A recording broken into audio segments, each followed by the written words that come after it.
Dugonalarim aytishicha, qaynonalar yomon bo'larmish. Shuning uchun ham turmushga chiqishga qo'rqaman. Dugonalarim aytishicha, unaqa dugonalaringlarga ishonsanglar ersiz qolib ketasizlar.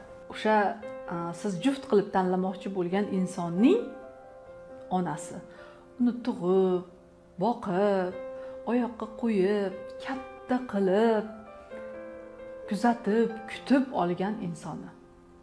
Uni joni jigari. Endi yomon qaynonalar ham bor, lekin yaxshi qaynonalar bor. Siz agar o'sha atrofdagi dugonalaringiz fikrlayotgan yomon qaynona degan bir fikrda bo'lsangiz, bu fikringizni o'zgartiring. Chunki bizning fikrlarimiz har doim amalga oshadi.